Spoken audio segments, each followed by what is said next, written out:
Yo, this episode of Cheat Codes, a sickle cell podcast, was made possible by Global Blood Therapeutics and is intended for educational and informational purposes only. Visit gbt.com to learn more. Hello, Warriors, and welcome to a very special episode of Cheat Codes here with Dr. C. I'm Dr. Z. Dr. Callahan, we've got a good episode today. I'm really excited about this one, Dr. Z. We're going to talk about something close to home because it is home. Absolutely. We get to talk about Detroit today and why Detroit is special and the legacy of Detroit. But before we get there, Dr. Callahan, why don't you set the stage for us? Tell us a little bit about this historic city. You know, Detroit is my hometown, born and raised, and I've been here for about 45 years. Detroit is one of America's great cities. Of late, I've said, our slogan should be, it's not as bad as you think. But really, I'm proud of Detroit. It's a great place. I'm proud to be here, and especially in the context of sickle cell. But a little background, Detroit started as a French fur trading colony. That's when the city started down on Jefferson by the river. There was Fort Detroit that was surrendered to the British in 1760 after the fall of Quebec. And the control of the area was ostensibly British after that until the Paris Treaty, when it was signed over to the U.S. By the early 1800s, there were 45,000 people in Detroit. But the main thrust of Detroit's history came after the turn of the 20th century, when the car industry really took off. So That's Detroit right. is the motor city. Ford, GM, and Chrysler were all headquartered in Detroit. And people really moved here from everywhere in the world. So we have populations of people from the Middle East, from all parts of Europe. We have a giant Polish city. We have a Mexican town. We have a large African American population.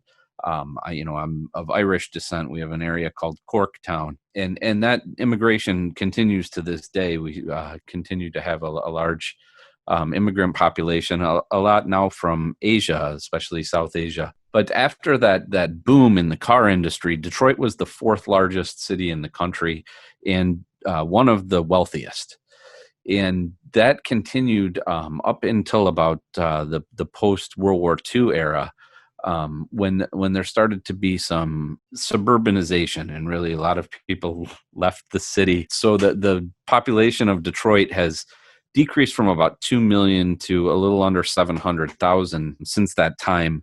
But the metropolitan area has continued to grow, and there's about 4.5 million people, which is still one of the largest metropolitan areas in Detroit. And we have a lot of, Detroit traditions. We have all four major sports teams here. Sometimes we're called Hockey Town, and we have the Red Wings. We have the Pistons, the Bad Boys, several championships in the 80s and 90s. The Tigers, my favorite. And we also have the Lions. Yeah. Well, not everything's great about Detroit, I guess. There you go.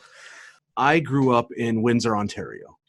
Which is basically Detroit. It's just a little south of here, and a little country south of here called Canada. Yeah, exactly. So I felt like I'm from Detroit my whole life. I learned a lot of cool things about Detroit in the last little while, especially as sort of COVID was hitting us. Number one, after what happened with the riots and the way suburbanization happened, Detroit is the blackest city in America. 84% of the population is African American. And with the rise of Detroit during the auto industry's boom came the decline of Detroit with the auto industry's recession. We have started seeing a little bit of revitalization, a little bit of renewed interest in Detroit. And I can't help but draw a line from what's happening in Detroit to sort of sickle cell disease. A new interest, a little bit of renewed energy. We are seeing similar things happen in sickle cell disease, a disease that was abandoned and forgotten about and sort of pushed to the back, pushed aside, suddenly has interest from physicians and from industry and from all sorts of places. Similarly, here in Detroit, we now are seeing the revitalization of downtown, all sorts of investments, property that's unaffordable now in a place that used to sell houses for $400. It's amazing that that this city has had the type of arc it's had, and I'm proud to say that I'm a Detroiter. And there's certainly no city like this in the United States. Absolutely. And we have a long storied history, whether it's, Motown or the innovation in the auto industry, the contributions to the war efforts. There are, incredibly famous Detroiters. And I think that's the most important thing is, the character of a city is its people. And I think in sickle cell, there are so many people here I'm excited to have here, excited to work with, and patients who I'm excited to get the chance to help. And, in Detroit, we've had heroes in all walks of life. Rosa Parks was from Detroit. Malcolm X was from Detroit.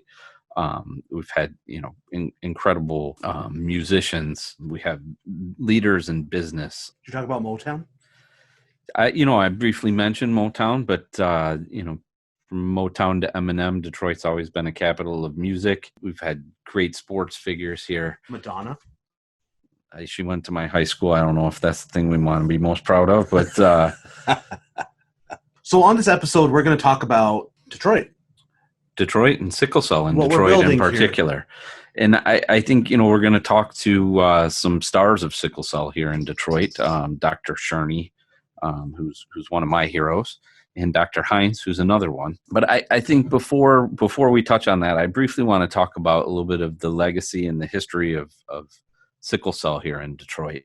We pride ourselves at the Children's Hospital of Michigan that one of our earliest pediatricians in chief was a guy called Tom Cooley. And he first described the hemoglobinopathies here in Detroit with patients who were seen at the Children's Hospital. Mediterranean anemia, he called it. Some people call it Cooley's anemia.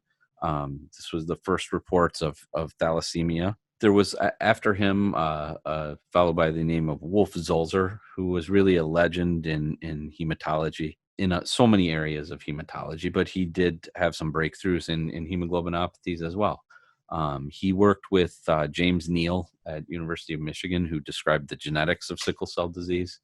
They discovered hemoglobin C and its interaction with hemoglobin S and SC disease. Dr. Lusher, who was my mentor, did really a lot of work with electron microscopy and looking at what was going on in the spleen of people with sickle cell disease.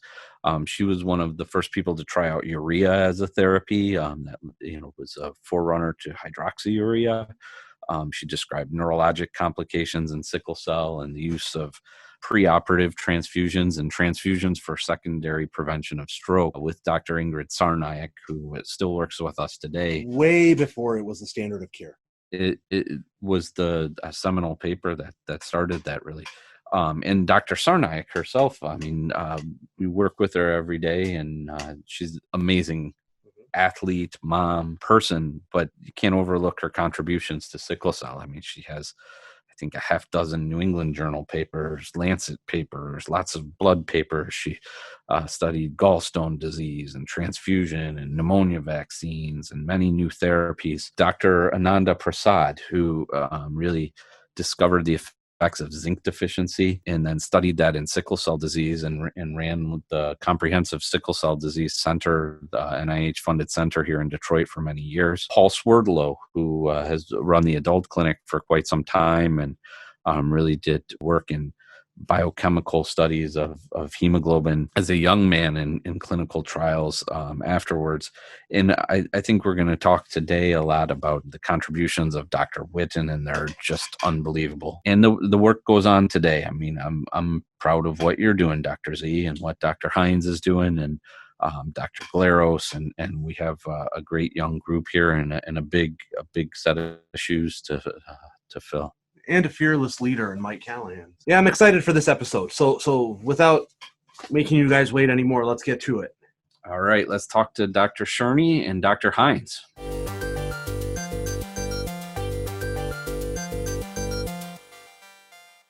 Cheat Codes is brought to you today by Global Blood Therapeutics. GBT is a biopharmaceutical company committed to discovering, developing, and delivering life-changing treatments that provide hope to underserved patient communities, including sickle cell disease. GBT is grounded by a mission-driven culture and built with a team of experienced and passionate people committed to making a difference in the communities it serves. Cheat Codes is grateful to GBT for supporting today's episode and for serving the sickle cell community.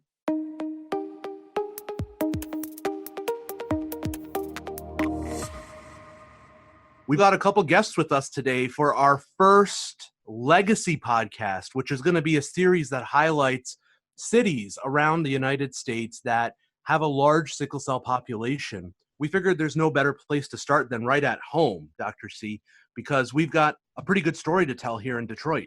Absolutely. And we've brought along a couple storytellers that can help us sort of bolster the information we give to you about what we're building here in Detroit and what has been built here in Detroit. The legacy that was built by Dr. Charles Whitten. We're so fortunate that we have Dr. Wanda Whitten-Shurney here on this show with us today. Absolutely. We build more in cars in Detroit. That's so true, right? We have a huge legacy of sickle cell disease that was really built here in Detroit, but sprung forward nationally, right out of here, right out of our own backyard. We also will be able to tell you guys the story about the clinic right now, the way things run here, and a little bit about what Patrick Hines, who was our co-host a few episodes ago, is doing with functional fluidics. I'm really excited to get this going. I am too. A lot of exciting things going on. All right, so we've got no segments in this episode. It's just going to be the four of us talking. So let's bring on our panelists here. So Dr. Wanda Whitten-Shurney is the first guest we'll introduce, and Dr. Shurney is, I'm the president of her fan club. I don't have words that can do justice to what Wanda Whitten-Shurney means to the sickle cell community in Detroit or nationally. But Dr. Shurney, we're just so happy that you're here to join us and to talk a little bit about your father's legacy and what he built in Detroit. Yeah, Ahmar, it's a pleasure actually to be here. And for any of you who have ever heard me speak about sickle cell disease, you know that I always talk about my dad, and the thing is, I also always talk about the importance of ancestors, and in African culture, ancestors are very important. And in African American culture, I think that's kind of carried over. And in some African cultures, we're actually said to be standing on the shoulders of our ancestors. And I truly feel that both of my feet are firmly planted on the shoulders of my dad, Dr. Charles Whitten. He went to school at Meharry Medical College, and then he worked as a family physician in Buffalo, New York. And he applied for a position as chief of pediatrics in Buffalo, and he did not get the position. And he later learned that the reason he didn't get the position was because they weren't at that point ready to offer that position to a person of color. And then he actually came to Detroit to take the position of chief of pediatrics because they were, here in Detroit, we were ready to offer that position to my dad. So that's actually what got us moving to Detroit. My dad did a 6-month hematology fellowship under Dr. Wolf Zolcer. So he had an interest in sickle cell disease, but his real interest in sickle cell disease had to do with the fact that he felt that there was information available about the disease that wasn't being used to help the population. Just for example, even knowing your trait status and making an informed decision about having a child with sickle cell disease. So that's really what prompted him to start what was then called the National Association for Sickle Cell Disease. He was a major co-founder, and then that later became the Sickle Cell Disease Association of America. He also started the Sickle Cell Detection and Information Center, which was right up the street from me on Davison at Kerwood Hospital, which later moved to James Cousins Highway. So it's right off the freeway, easily accessible. We own the building free and clear, and we provide their non-medical services for individuals living with sickle cell disease with the mission of maximizing the quality of life of individuals with sickle cell disease, with helping, and this was so important to my dad, helping individuals who are at risk for having a child with sickle cell disease make an informed decision about childbearing. So not to say that if you both have sickle cell trait, you shouldn't have any children, or if you do conceive a child that you should have prenatal diagnosis and terminate the pregnancy because this is such a horrible disease, but that you should know ahead of time about the risk and know that there's a 1 out of 4 chance and be prepared to deal with the challenges of raising a child with sickle cell disease if that's what you choose to do. The third mission being just educating the public and providing free testing. So we have a CLIA certified lab where we offer free testing for sickle cell disease and sickle cell trait. And the other really important thing that he did with Dr. Bill Young at the Michigan Department of Health and Human Services was to negotiate a contract where the Sickle Cell Disease Association of America Michigan chapter serves as the coordinating center for the newborn hemoglobinopathy screening program. So that is so important, Ahmar and Mike, because that means that since 1987, so in June 19th, of 1986, that landmark article came out that proved that giving penicillin twice a day would dramatically decrease the chances of having a child with sickle cell disease dying from pneumococcal sepsis.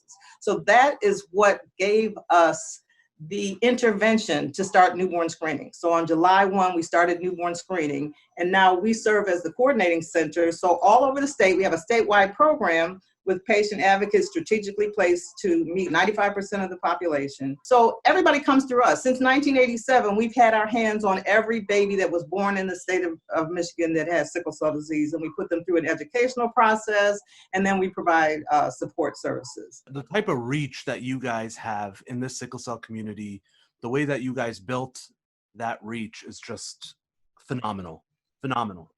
I think the thing that impresses me most about it is it's really personal. I mean, when I talk to patients, and this has been 20 years now, they all know you, Dr. Shurney. They all talk about you like you're a family member. If I tell them something, they say, oh, let me run this by Dr. Shurney. Even some patients, I've been their doctor for 10 years, and they say, I trust you, but I'm going to run this one by Dr. Shurney. So, I mean, really, it's an incredible legacy of your dad and yourself to have this program of, hundreds and hundreds of people who've really relied on you to get appropriate care for sickle cell disease. Yeah, I really appreciate those comments, Mike. I also just want to say that in terms of the comprehensive sickle cell clinic at Children's Hospital, my dad actually started that clinic too, and his concern there was, as a hematology fellow, he was seeing that patients with cancer were getting comprehensive care and patients with sickle cell disease were not, and what would happen is that the hematology fellows would rotate through to take care of patients. So the patients were seeing new faces all the time. So what he did was he hired nurse practitioners who would be stable, who would be there to watch the kids grow up. And, I think that's really the most important part. I think that's part of why people say, I want to run this by Dr. Shurney, because I've actually watched them grow up, right? And I've been involved in their lives in that way. And Alberta and Sandy were there. Alberta was there for 30 years. Sandy was probably there for 35 years. I mean, it's just like, and Beverly Drakeford, man, the receptionist.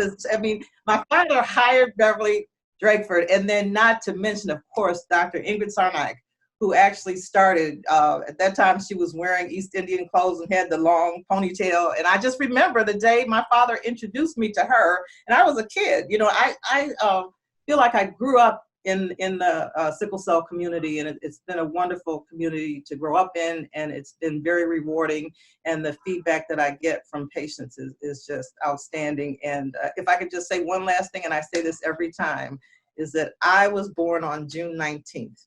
So I was born on World Sickle Cell Day. And so I really think that this was my calling, and that being Dr. Whitten's daughter and being Eloise Whitten's daughter just has created a really warm and nice setting for me to be involved in.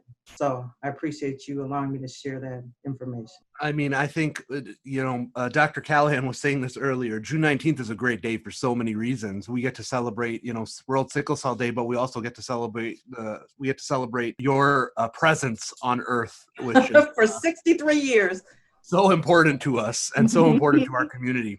Now, that is definitely not the last thing you're going to say on this episode. We're going to come right back to all of this. We're going to dive into this a little bit more, but I want to hear a little bit from our other co-host here, Dr. Patrick Hines. Dr. Patrick Hines is a very, very accomplished critical care medicine doctor who is a card-carrying hematologist as well.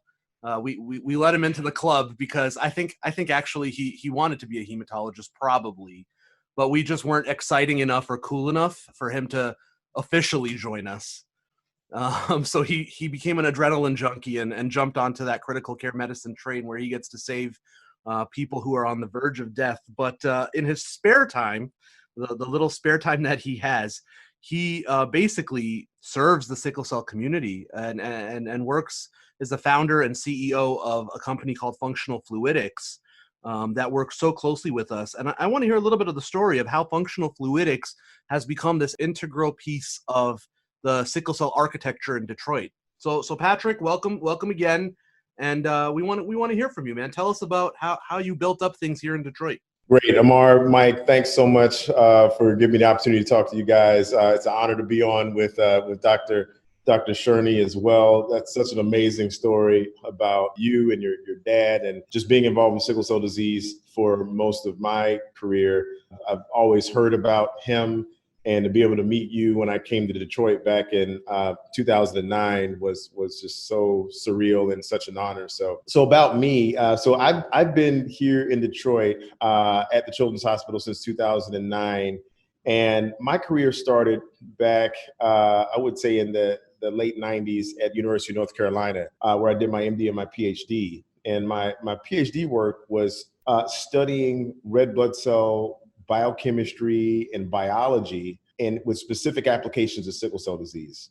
So I was in a lab that studied platelets. So we looked at a lot of processes in cells that didn't have a nucleus, that did a lot of cool things that could respond to signals that the body was sending to regulate their activity. And people had done a lot of this work in platelets, but red cells has sort of been an afterthought up to this point.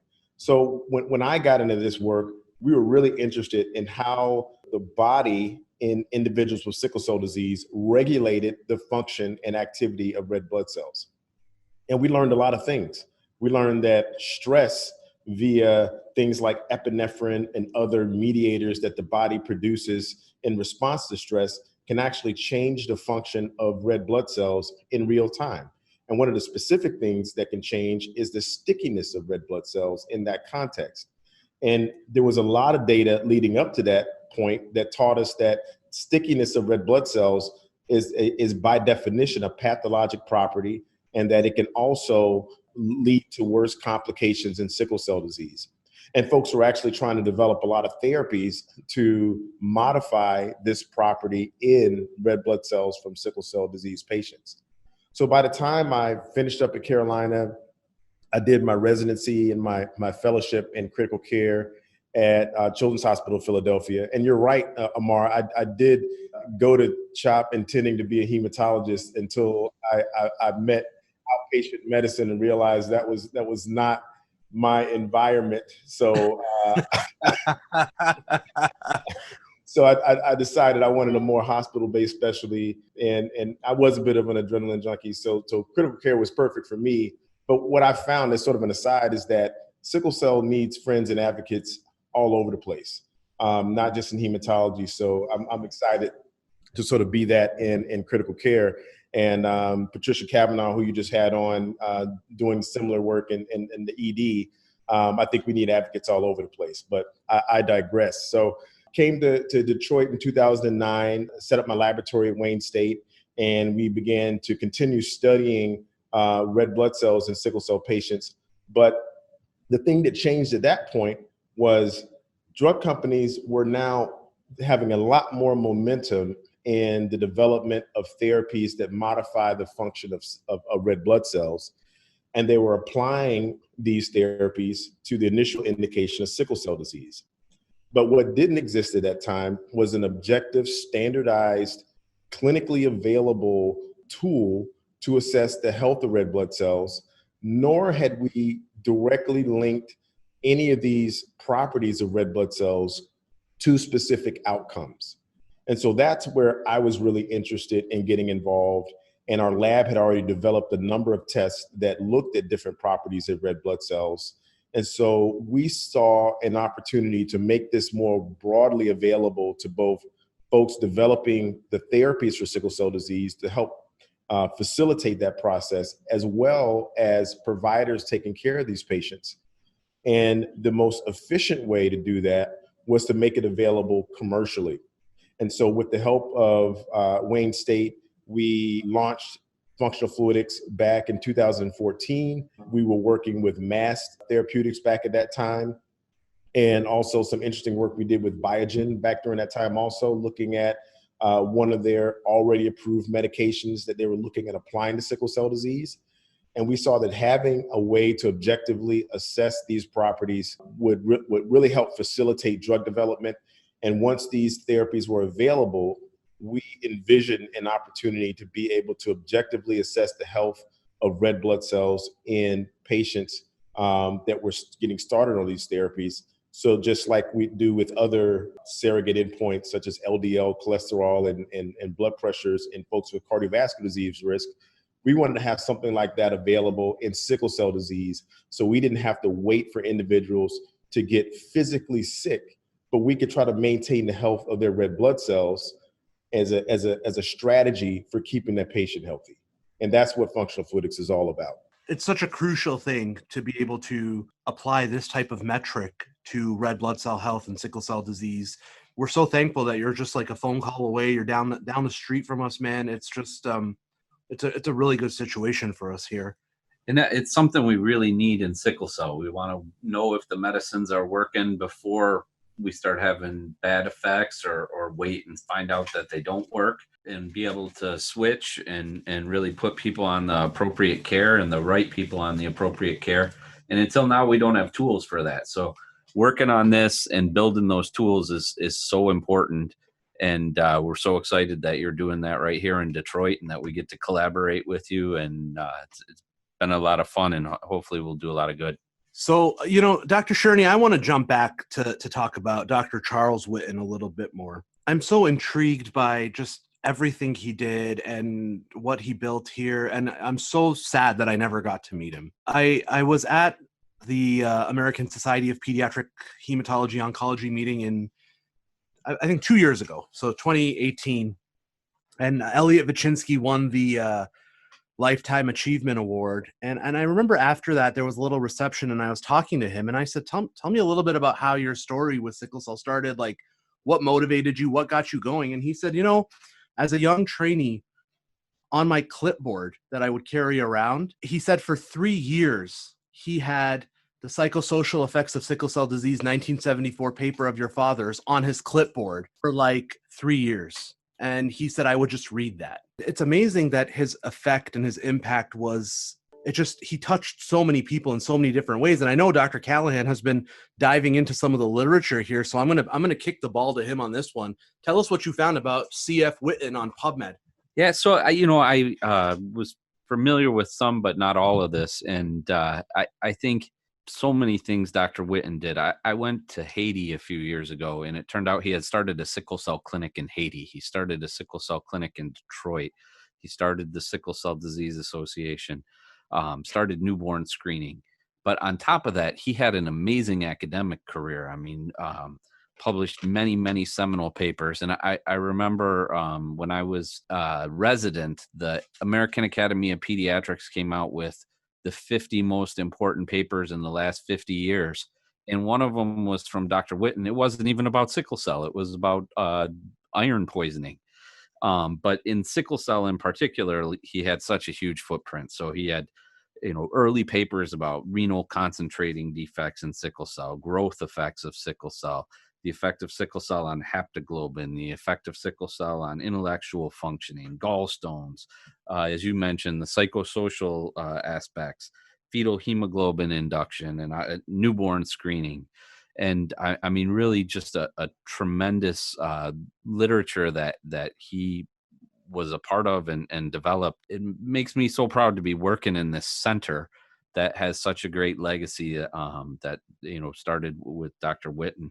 And, many other highlights. We talked about Dr. Sarnaik, Dr. Lusher, Dr. Zulzer, Dr.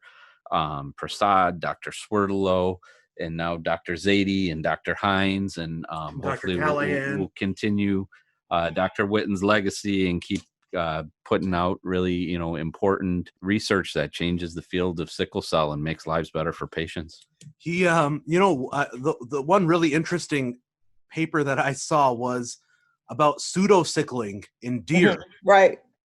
Yeah. And that brings up a really important point, because my dad was a very busy man. We sat on his lap and he read to us, and he was the father, the ultimate father, in addition to all this. And when we went to this farm or to this zoo to look at pseudo sickling in deer, Lisa, my sister, and I just thought we were going to visit a zoo. We didn't know he was going to draw blood off of these deer that had these sickle cells, but didn't have didn't have the symptoms of sickle cell disease. I'm really kind of having flight of ideas, but there are a couple of things that I really want to mention. And one is, when you talk about the broad influence that my dad had, to me, on the world, is that I can't go without mentioning the post-baccalaureate program at Wayne State University. Absolutely. My father's father died when he was 8 years old. So basically, he became the man of the household, right? And so I think he says that that's part of why he was the way that he was. And my Aunt Alice paid for his medical school education at Meharry. And so when they asked all the parents to stand up, of course, Aunt Alice stood up, and my father felt that he was privileged, but yet there were Black people who could be good doctors, yet for their circumstances. So he went about trying to change those circumstances. So he started this post-baccalaureate program, and one of the requirements was that you be a first-generation college graduate. Another was that you had to agree not to work, and they would pay you a stipend, because he felt that the reason we weren't doing as well on test scores is because people were working full-time and going to school. And then it became a 5-year program. And if you were rejected from Wayne State University School of Medicine and maintained a B average in the first year of the program, you were guaranteed admission into Wayne State University College of Medicine. And I think the outcome of that is that for the years that he ran the program, which is kind of really being dismantled at this point, unfortunately, Wayne State University graduated more Black doctors than any other university besides Meharry, where he went, and Howard, where I went.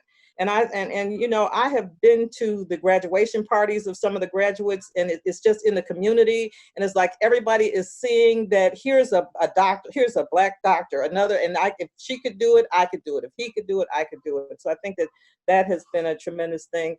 Another thing that I want to mention is Dr. Whitten-Shurney is one of my favorite people on the face of the earth, and he has shared that story with me about the clipboard. And if you just look at, if he motivated Elliot, it's like, wow, look at all the work that Elliot has done. I guess the last thing is that, when my father passed away, I had 2 regrets for him. One was that he wasn't able to see Barack Obama be elected, and 2, that he wasn't able to see my daughter get her master's degree from University of Pennsylvania, where he went, but the third then came about when the NIH reached out to me and told me that they wanted to archive all of my father's papers in the National Medical Library. And on February 2nd of what year was that? What would have been my father's 90th birthday, I was able to travel to Bethesda and give a talk about his life. And I think that if he had known that his papers were going to live on, that would have been so wonderful for him. And the last thing that I want to say is that we've had this conversation before, but I feel like Michigan could really be a center of excellence for care of patients with sickle cell disease. And with Mike and Patrick and you, Ahmar, and if we can get that adult clinic organized, 75% of the people with sickle cell disease live in the Detroit metropolitan area. So if we can maximize care for those patients, then we've made a big difference. And so I really feel like with all of the bright future that we have now, that if we can really maximize the care of our patients, I think that would really make my father proud. I feel blessed that we have such a great center to begin with. I mean, at the Children's Hospital, we have pediatricians, we have nurse practitioners, we have social work, we have newborn screening program, we have psychology. We're blessed to have all of that, but we do have so much more work to do. There are so many challenges. And I think the future looks bright here. We have all the pieces, and we have to leverage it and keep moving things forward. We got new treatments now. There's gene therapy on the horizon. We have a gene therapy study open at Carmanos with Dr. Alavi. I think there's just so many exciting things going on here, but we got to keep the momentum going. We got to build on it. And I think you're right, especially around an adult program.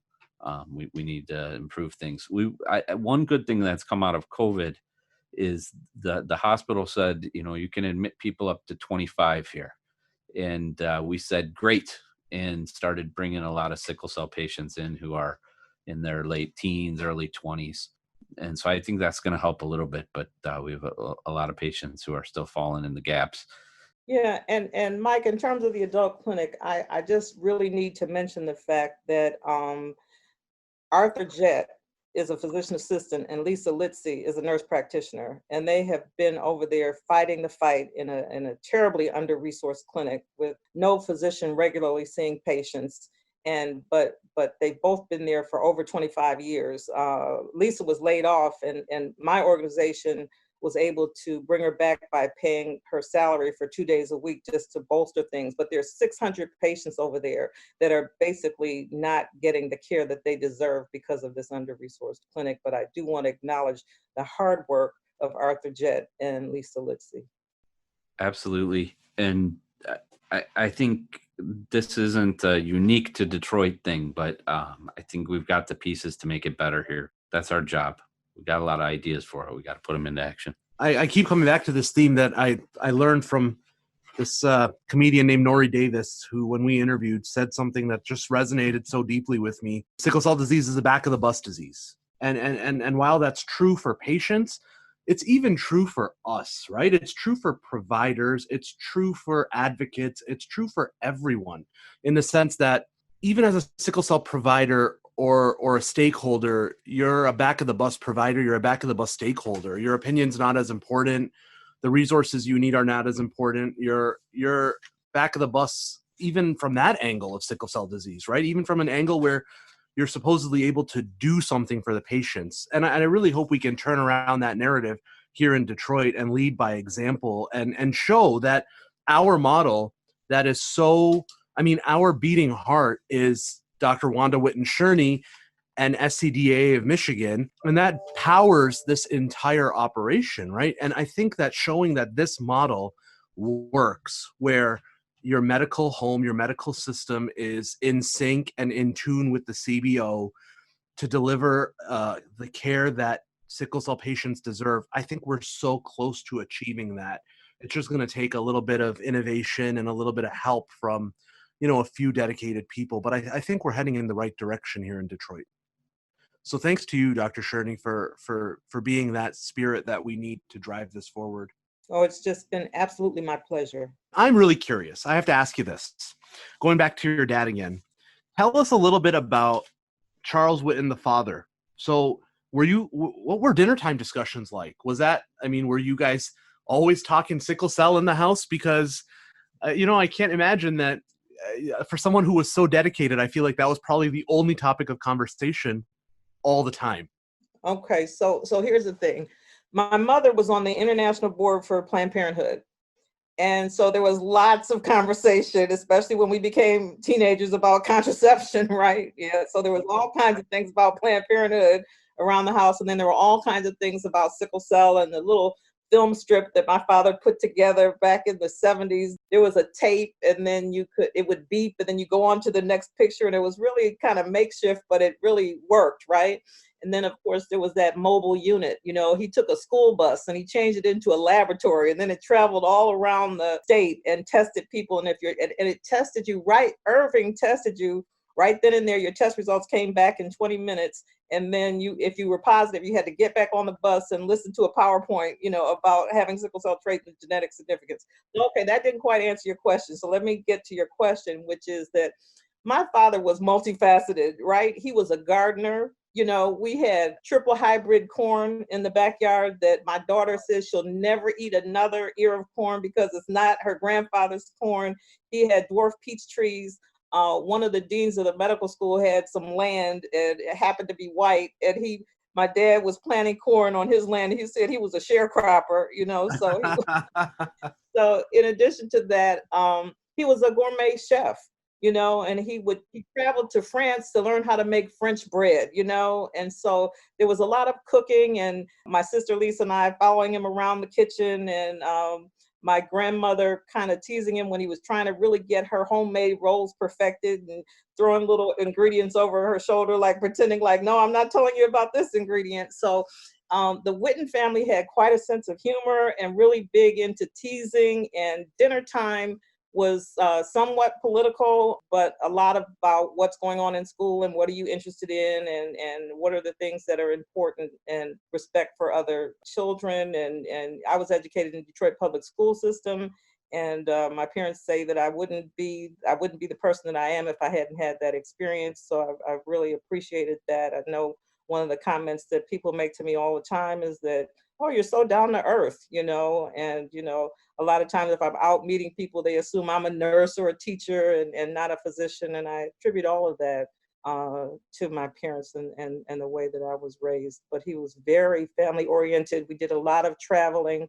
When we traveled to West Africa, when he was talking about sickle cell disease, in every country we went to, in every city we went to, we stayed in the homes of family members. So you had that real experience. And he would often, he had, I remember just one place that I believe it was in Sierra Leone, where he wanted to learn how to make a certain kind of bread.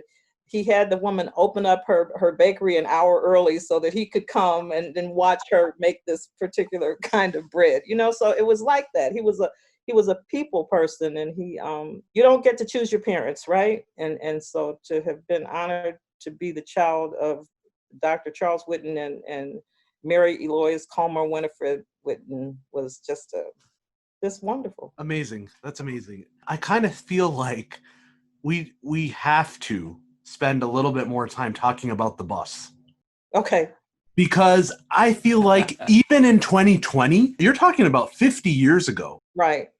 In 2020, that would be innovative and effective and just a huge undertaking. We've written a number of grants to try to get, we've been connected with Toyota to try to get something like that again. Because if you talk about sickle cell awareness, and one of the things that happens is that people come up to the SCDAA and they say, whatever happened to that bus, you know? And if people are asking about it, it's like, let's bring it back, you know? And if we can take the testing to the people, you know, that would really make a difference. I don't think it needs to be a laboratory, because we can bring the blood back and run the electrophoresis. But it would be nice to have a red band with SCDAA and, you know your trait status and sickle cell awareness. And now that we're going to, one of the legislators that covers Ypsilanti, Ronnie Peterson, is spearheading getting a sickle cell awareness license plate for Michigan, you know, as a fundraiser. And so we could have that plate on the back of the van, and I think it would really make a difference in terms of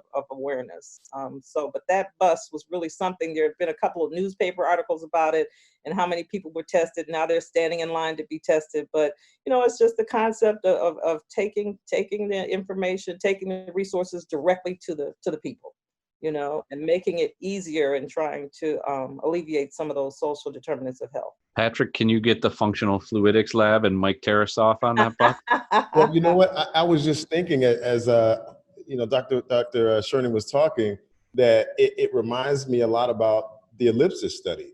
And it's almost, when you sort of hear that historical through line, that whole study was about bringing research to the patients, right? Not asking them to come to the ivory tower, the hospital, to have their blood drawn, and then to follow them over time, but to bring the testing and the research to them in their environment where they're actually experiencing the disease.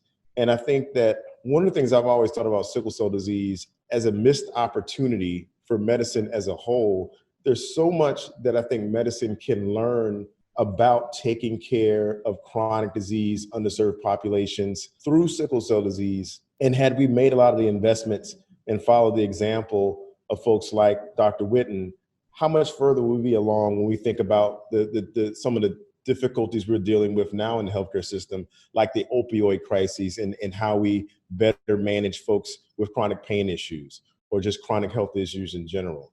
And so it really just brought to mind the ellipsis study in terms of that through line from the bus to actually a study that looked at bringing a clinical trial to the homes of the patients. I was thinking the exact same thing, Patrick. That should be the first line of your ellipsis manuscript is 50 years ago in Detroit, a dedicated physician drove around a bus basically testing people for sickle cell. And, 50 years later, we have a clinical trial that went home to home in a very similar way. It's such a cool way to complete that arc. And I like to think Dr. Whitten was guiding our hands as we were trying to put that together, and we didn't even know it. I believe in that. My mother really believes in that kind of thought process. And I think that he's very happy about what's going on now, but there's still some challenges that we're facing.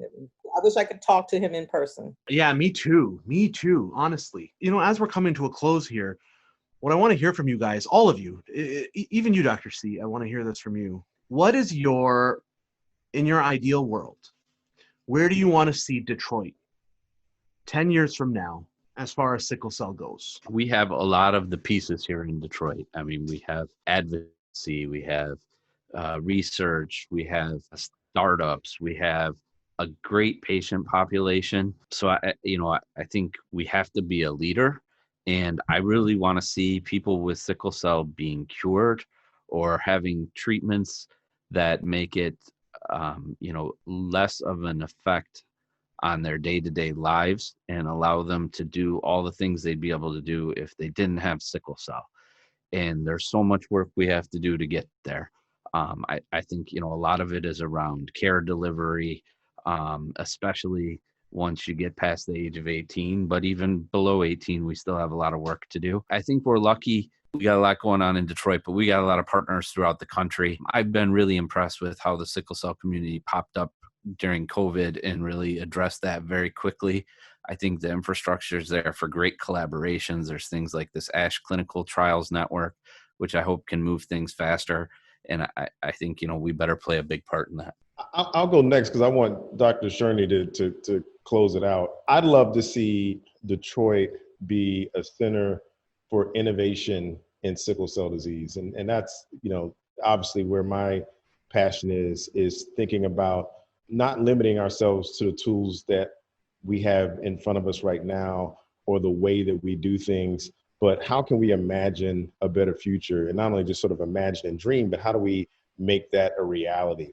And perfecting things like how do we get investment? Because, you can't do things without capital. And through the process and experience of trying to run a startup company that has a focus on sickle cell disease, I've learned a lot about how do you talk to people about investing in sickle cell disease that wouldn't have otherwise not thought about sickle cell disease as something to invest in and to make it matter to people who've not been directly touched by sickle cell disease or may not even know someone with sickle cell disease. So I think there's a lot of opportunities to innovate in how we care for sickle cell disease, for models of research, for some of the things that Ahmar is doing with wearable technologies and how we can get feedback on how patients are doing, to the things that I'm interested in as they relate to biomarkers that apply to red blood cell health.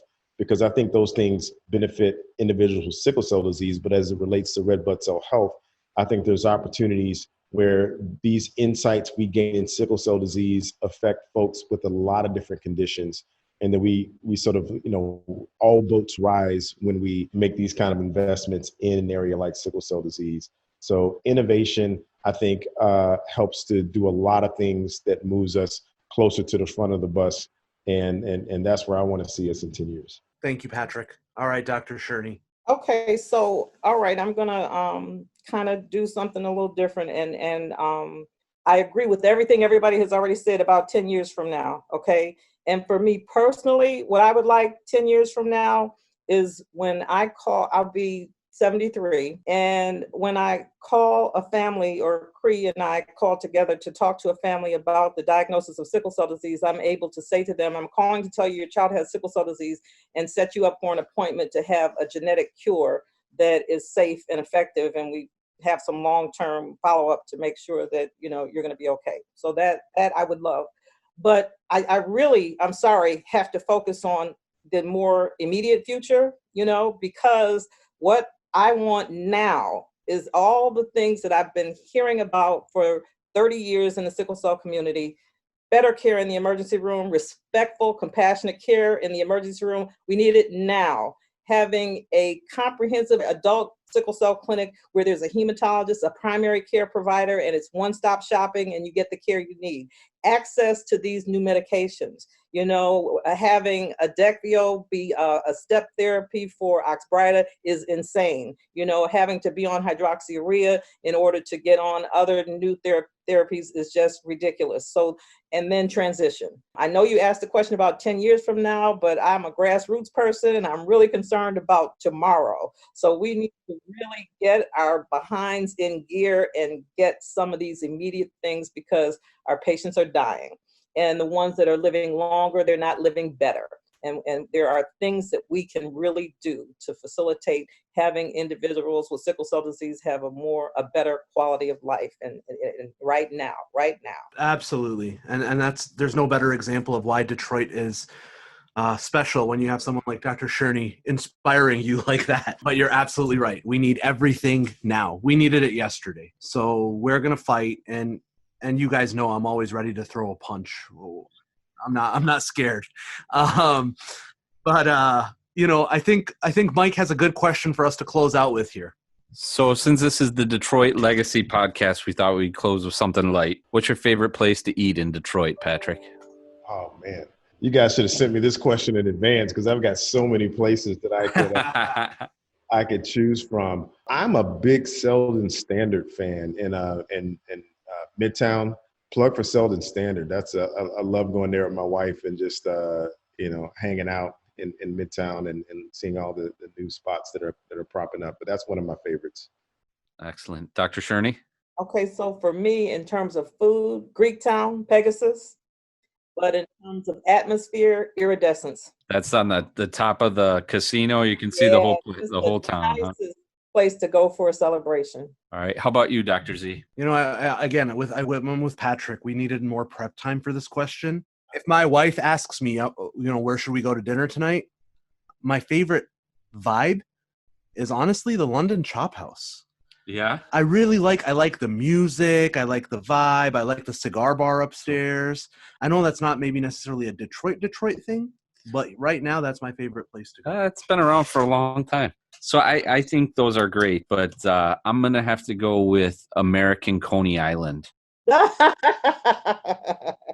It's, lowbrow, but great food, and it's a classic. And nice and healthy, too. Absolutely. Keep your cholesterol up. Right. Well, thank you guys so much for joining us. I'm really excited to have this Detroit Legacy podcast out and touch on a few of the highlights here in town. Thank you both. Thank you. Honestly, knowing that I work with people like you, the three of you, is what gets me out of bed every day. Because without a team like this, without inspirational people that keep me in check and keep us focused on our vision to better the care of sickle cell patients, I wouldn't want to do what I'm doing. So thank you all for being that inspiration for me. And thank you for all you do for our patients. I have lots to say, but not enough time. So I'm just going to end it with keep doing what you're doing. And hopefully 10 years from now, we see good things. But I'm with Dr. Shurney. Hopefully tomorrow is better. And Mike and Ahmar, thank you for what you guys are doing with this podcast and this forum. This is a part of that innovation we're talking about. You guys have figured out ways of communicating to the world what we're doing, providing a platform to talk about sickle cell disease. This is amazing. So you guys keep doing what you're doing. We really appreciate that as well. Yes, thank you. Just have to keep on keeping on. There we go. There you go. All right, guys.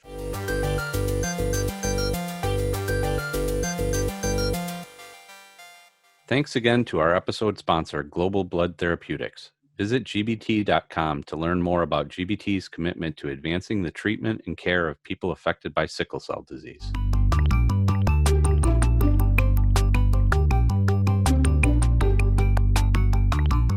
So we thought it would be really interesting to have a segment that covers a sort of physician celebrity that came from Detroit. actually from a pretty historic high school named Cass Tech. Yeah, Dr. Shurney went to Cass Tech too. It's a great place, and we're so proud of so many things here in Detroit. But to have people who grew up here and go on to do great things like Dr. Bridges is really a testament to this city. Dr. Ken Bridges is the Vice President of Medical Affairs for Global Blood Therapeutics, who actually are a sponsor for our podcast. And we had the chance to sit down with him a few months ago to talk about his story, to talk about his legacy, and how he set up the sickle cell clinic at Harvard during his time there. So we hope that you guys enjoy this next segment about just a kid from Detroit making his way into a prominent industry position.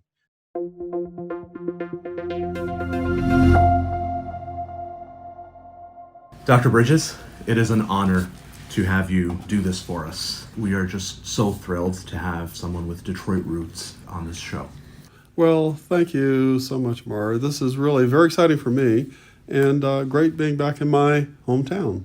Wonderful, wonderful, wonderful. Well, we sort of wanted to have you tell your story of how Ken Bridges became Ken Bridges, starting out as sort of a boy in Detroit. Sure. I actually need to go back a little further than that. I was born in Mississippi. Okay. Yeah, and my parents were part of that migration of folks from the South up to the North during the industrial part of the middle of the 20th century.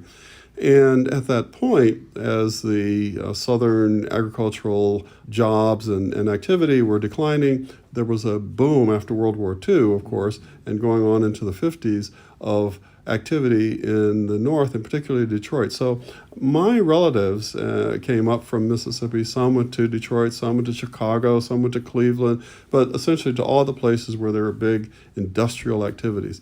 So my parents were here in Detroit. I'm the oldest of my siblings, and my mom went back to Mississippi to be with her mom while I was born. So that's where I was born there. I never lived there, visited a lot, but grew up in Detroit. So you came to Detroit very early. Yes. So your primary schooling all happened here. Yep, my primary schooling all happened here.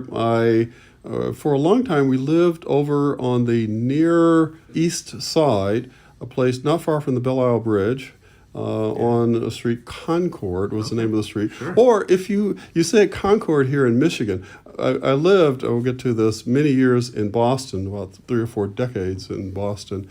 And in Boston, it's said Concord, is how you pronounce it. But anyway, whether I lived in Concord or in Concord, I grew up through elementary school there, and then moved over to the near west side and went through school all the way up to high school there on the area on the near west side. And high school at Cass Tech. And I went to Cass Tech for high school, which was an interesting experience because at that point, until I went to Cass Tech, I'd been in all black schools. In fact, as a kid, growing up on the Near East Side when I was on Concord, I was surprised. I was in school one day and the teacher was talking about being a minority. I thought, being a minority? What are you talking about? And she said, as a minority here. And I thought, well, how can be a minority? Because everybody I see is black. The only people that I see who are not black are like policemen, teachers, and maybe some people in the grocery store selling things in the grocery store. But other than that, so it was amazing. It was a transformation. And that actually spoke to something that I didn't understand that puzzled me when I was a little kid watching the Mickey Mouse show. Sure. Why aren't there any black people in the Mickey Mouse show? What is wrong with this show? Right. And so it was a very interesting. You, as a kid, you see what is around you. That is your world. That is in fact, it's the universe. And until you begin to see more, and so until I went to Cass Tech, I'd actually, by the time I got to be a teenager, I knew a little more about the world, but I'd never actually had experiences in school with people other than other African American students. So that was the first time that I really began to see that the world was much broader than I had appreciate it. Wow. That's powerful. Of course, you excelled academically at Cass Tech and then made your way over to Ann Arbor. Yes. How was that experience? Well, it was interesting. Cass Tech was a challenge in that it was so focused. I was in one of the curriculum, science and arts was the curriculum there. It had a number of curriculum. Cass had 4,000 students in the school at that time, 1,000 in my graduating class. So the science and arts curriculum, Cass was, I guess still is, a magnet school, pulling people not only from Detroit, but also from places outside. I found those students to be, on average, better than those in Ann Arbor. So when I went to Ann Arbor, it was actually quite easy. Wow. Yeah. Okay. And how was, tell us a little bit about U of M at that point in time. Yeah, U of M had just had increasing the numbers of minority students at U of M. And at that point, there was an ongoing effort to try and increase the numbers. And that really produced a lot of tensions. There was a lot of tensions that were going on, through things that were going on through the 70s, where you began to have this interface between people who took a more militaristic or activist view towards expanding student presence versus people who took a more passive but a less aggressive approach. And so things were very interesting there at the University of Michigan. But I must admit the university was overall very positive and very progressive. Yeah. Wonderful. When did you decide you wanted to be a doctor? Yeah, as a student, as a high school student, I really, you don't know very much about things that you don't know about. I guess that's an oxymoron, but or self-evident anyway.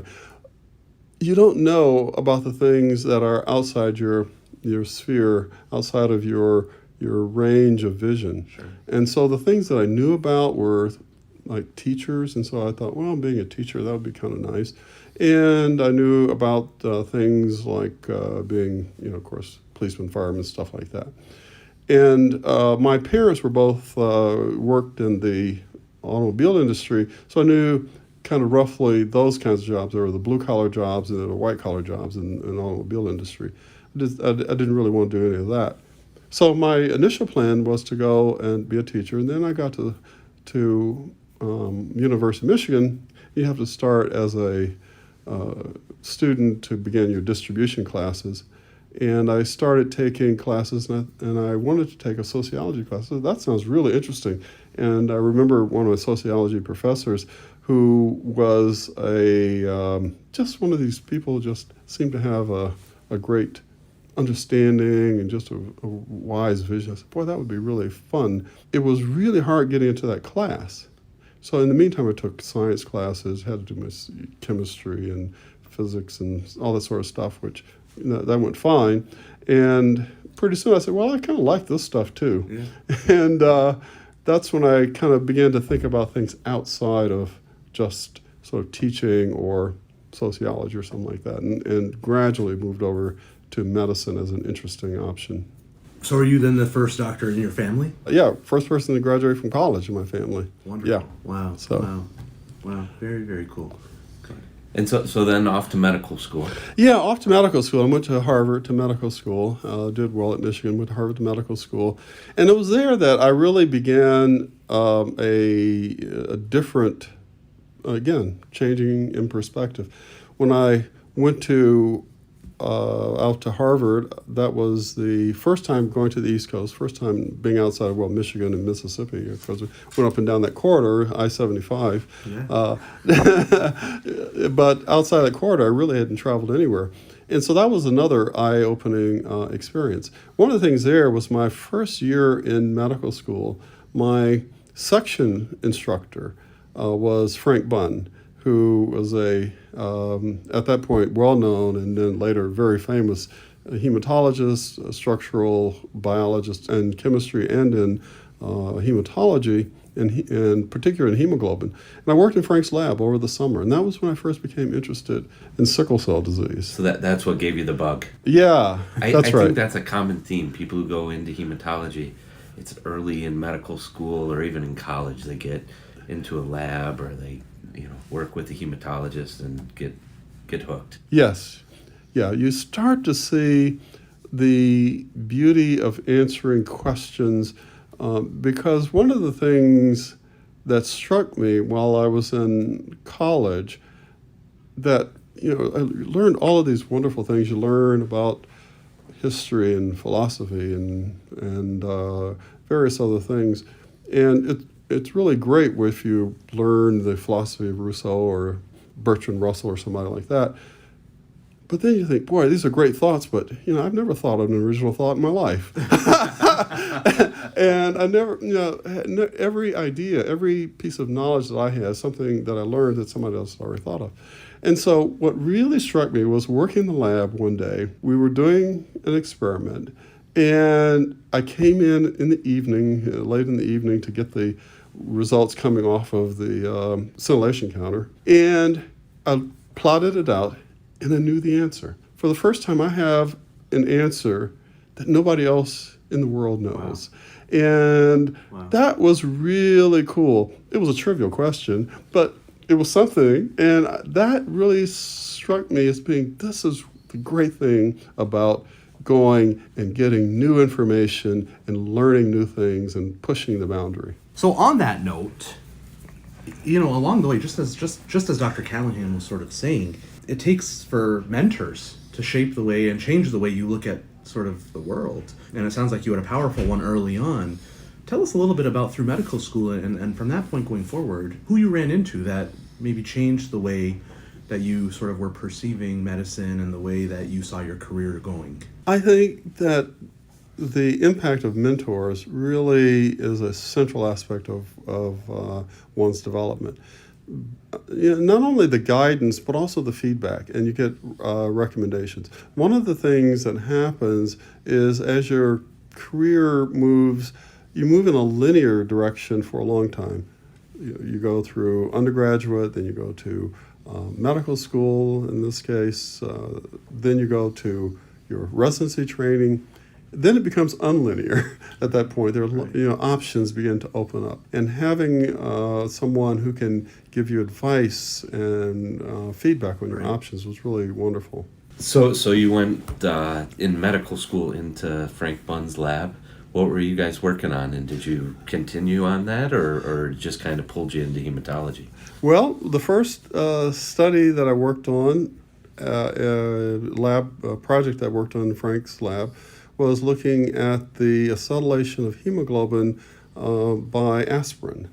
Aspirin does a covalent modification of hemoglobin molecules, and we looked at that and to see how that changed the function of the hemoglobin molecule, asking the question, could this alter other important aspects? And so that first lab, and that was my first presentation was on this work, and I presented that at the meeting of the Sickle Cell Centers program, which was at that point there were 10 comprehensive sickle cell centers, and they would have an annual meeting, and so I had a chance to present this at the annual meeting, asking the question, could this somehow be useful, this kind of modification be somehow useful in sickle cell disease? So now fast forward all these years, working on the voxelotor program, which is a modification of hemoglobin by a small molecule that changes the properties of the hemoglobin molecule, and in this case it does have an impact on the pathophysiology of sickle cell disease. Unlike aspirin, it does have a change. So it's been a very interesting arc, from that standpoint. So there were a lot of studies in the 70s of aspirin and sickle cell, and I always thought it was targeting the platelets, but that acetylates hemoglobin. I didn't even know that. Mm-hmm. Did that affect carbon dioxide carrying? It did not affect carbon dioxide carrying. The binding of the acetylation was to residues that were distal to both the hemoglobin to the oxygen binding pocket as well as the area that interacted with carbon monoxide or dioxide. Sorry. So no big functional change with the acetylation. Yeah. So it was an interesting, we could modify it, we could measure it, but there was no really functional change. Yeah. That's really interesting, though. So did you continue on with that, or did you No, yeah. present it and then move on to. Yeah. Well, yeah, so I did that. That was work I did as a medical student. Then, of course, you go into residency and such things and you get too busy, or at least for me anyway, too busy. So I just concentrated on that for a while. But then I did come back and do a hematology fellowship at the Brigham. And at that point, I wanted to expand out. So rather than staying at the Brigham, I could have, of course, worked in Frank's lab or something. But I wanted to expand out and do some other things. And at that point, I went down to the NIH and worked down there for several years in Gil Ashwell's lab, who was in NHLBI, National Heart, Lung, and Blood Institute, at that point. And at that point, working on iron metabolism. And we were working on trying to understand how iron got into cells from transferrin. And that's where we worked on isolating the transferrin receptor, figuring out how that is internalized and how it releases iron. And then later I started working on ferritin and how iron gets in and out of ferritin, and that the ferritin molecule itself, the production, and that there is a control unit that gives the feedback. So that was the thing that I did. And I continued to work on that after I came back. I spent 3 years at the NIH, then came back to the Brigham, now in faculty, junior faculty, set up my lab working again on iron metabolism. But at that point, I recognized that there was something, we had a lot of patients coming in, not a lot of patients with iron disorders, as you know. I mean, there's hereditary hemochromatosis and then some other rare things. Right. So my activity in that point was general, but I began seeing a lot of the sickle cell patients. And it just struck me that we were doing a lot of very interesting work, but the care for people with sickle cell disease was not organized. It was not very good. And I talked with Frank, and I talked with other people, including David Nathan, who was head of Children's. Sure. And we talked about what would be needed to have a better care system, how to bring patients so that we have a system that could follow patients longitudinally, give them a comprehensive program. And that's when I set up at that point at the Brigham and Mass General, because Mass General had no program as well. So we set up what is the Joint Program for Sickle Cell and Thalassemia Disorders at Mass General, which is still there, still works.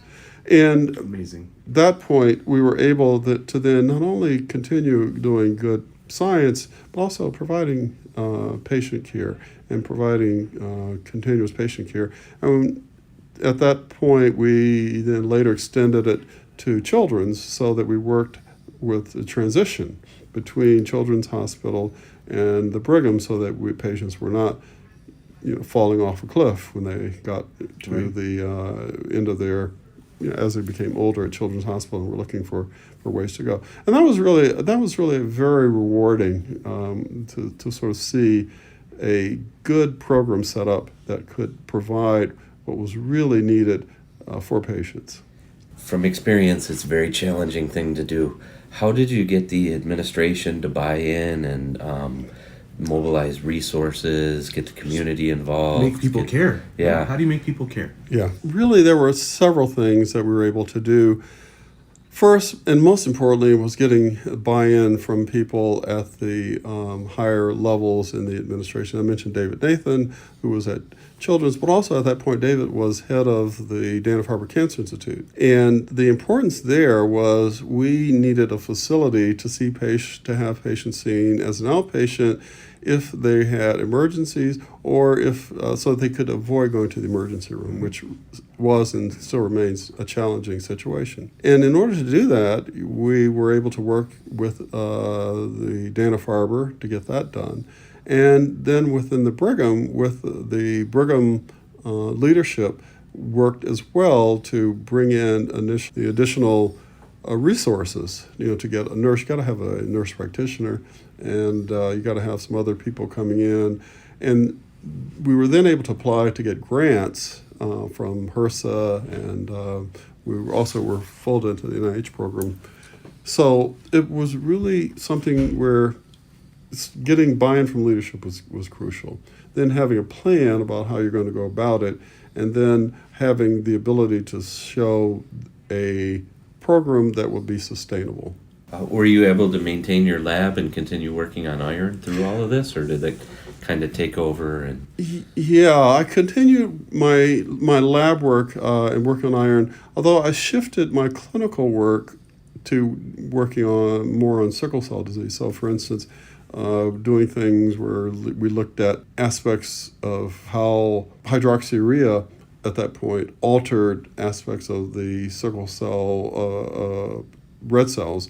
And so my laboratory activity became kind of bifurcated into sort of clinical on the sickle cell program, and then on the basic bench lab stuff, still on the ferritin, iron mobilization, and genetics of iron. Yeah.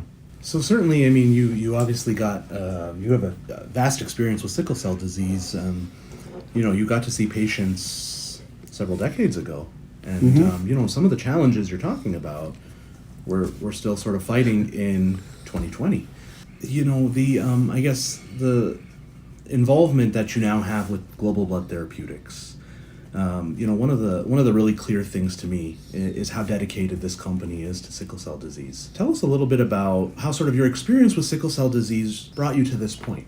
From that point clinically to getting to a company like Global Blood Therapeutics. Yes. Talk a little bit about that journey. When I left the Harvard in 2006, and initially worked at Amgen Pharmaceuticals, working on really erythropoietin and their erythropoietin type of products there. So still in the red blood cell field, but very different orientation from what I did.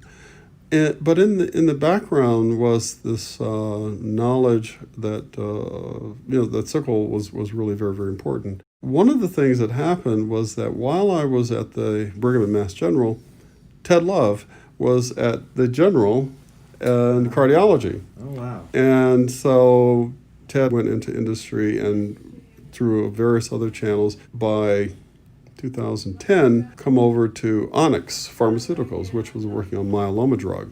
And Ted was head of research and development. And I came from Amgen. I was talked with Ted and some other people and came up to Onyx and worked on that program.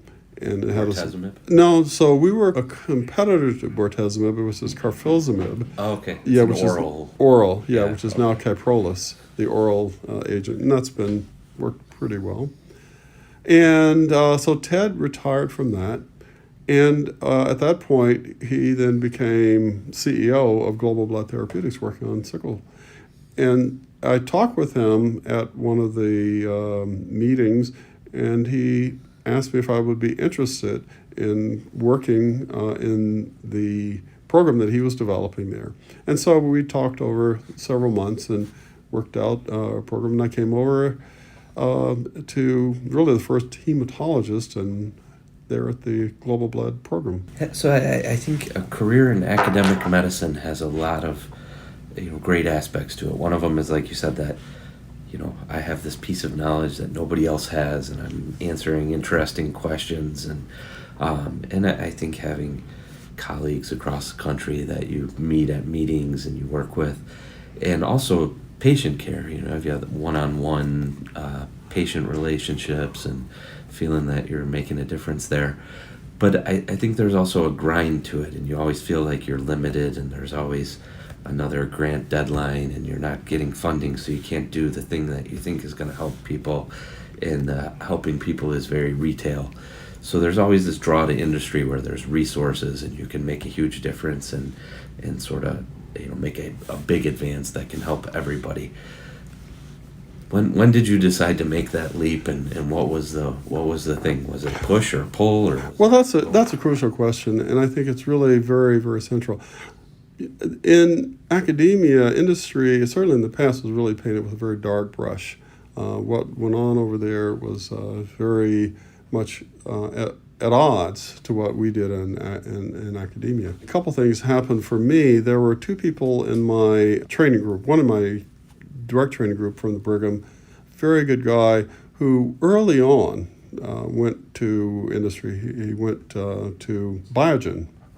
and Biogen was small at that time, and worked on aspects, and so I had feedback in terms of what was going on, and it gives you a different picture. And another friend who at that point went to was a relatively small company, which was Genzyme at that time. And so getting input and feedback from people who are working in the industry gave a different picture. Second is the very important point that you bring out, and I think this is a real challenge for academic medicine, is the motto at Brigham, at the Brigham. Every place has their little motto that they sew on your white coat. It was patient care, teaching, and research. And I thought, man, that's what I really want to do. And Frank Bunn was really my model, who did all those things. But things were changing, and things were changing such that it was becoming increasingly difficult to do all those things. Each of those three things I really liked. The other thing that you have is administrative stuff, which I didn't like. But so there are really four prongs to that academic activity. And what I found was that each of those became increasingly challenging for a person who was not devoting full time. And in academia, as you know, you actually devote like 110% of your time, because you cut out other things. You cut out time with family, time with friends, and things like that. It's a very, very intense activity. And what then happens is you become less competitive. I became less competitive in my grants. And so I was, I knew it was every 3 months, my grant cycle. I was applying for either renewal or trying to get a new grant to come in. Then I had supporting my lab as well as the clinical research activities, the research related to that.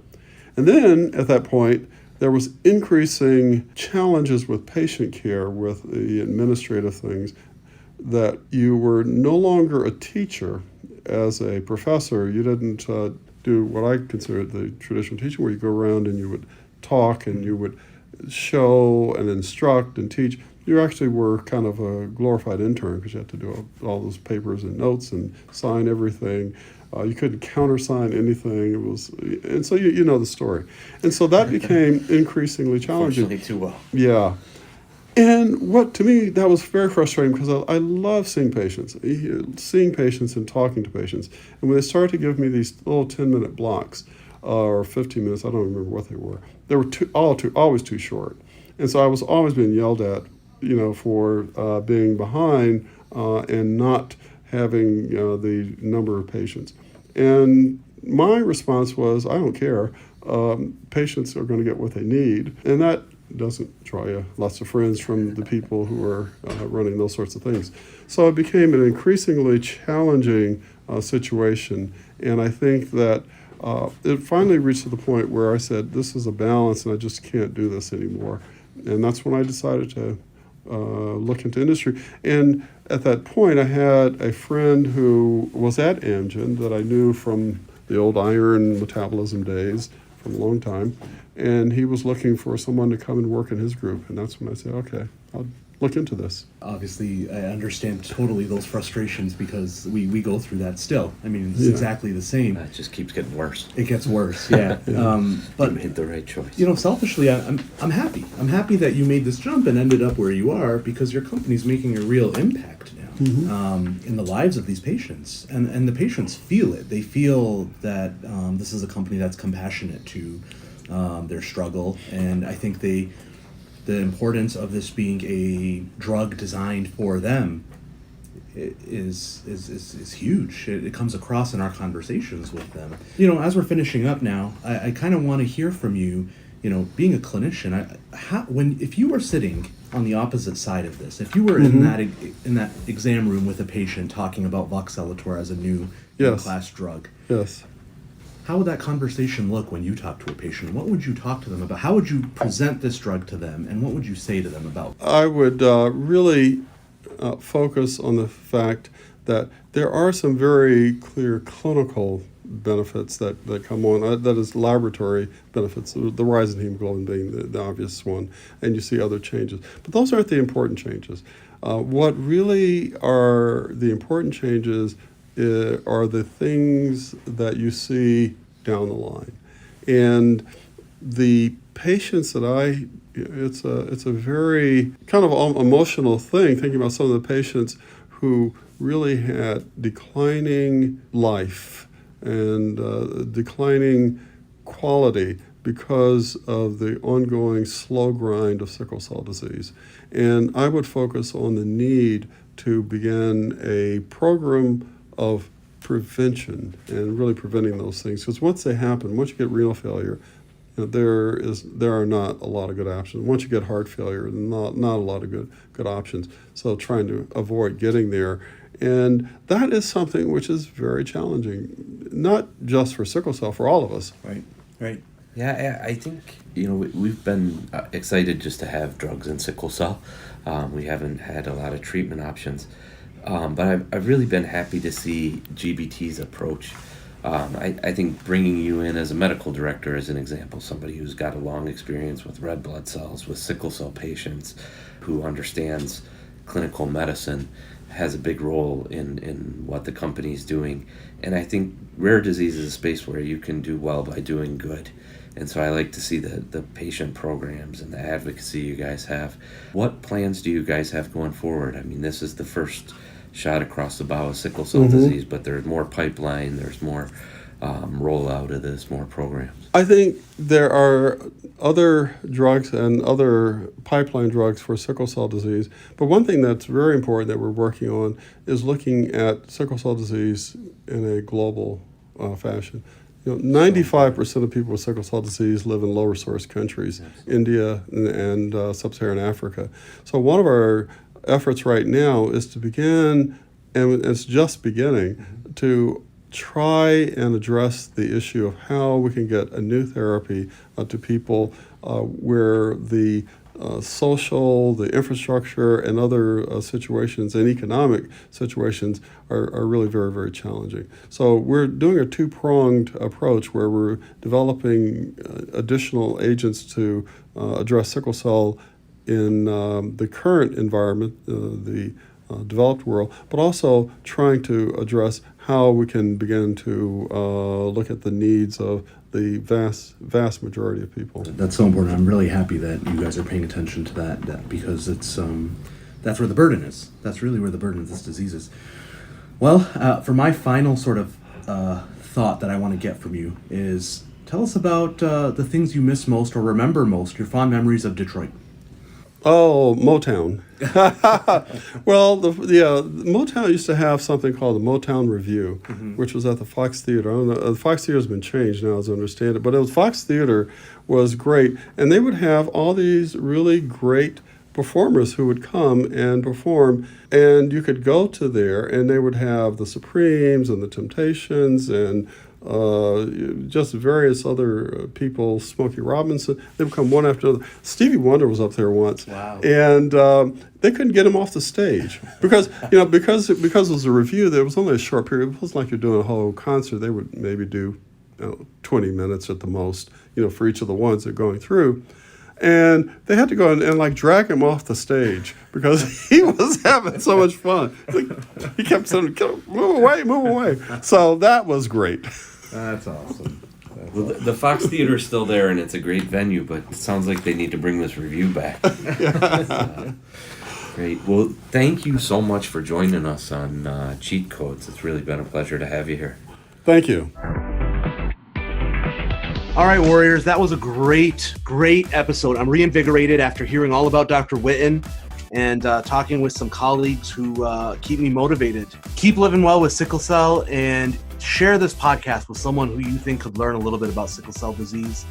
We will see you next time. Follow me at Dr. Z Sickle Cell. And me at Imagineer. Take care.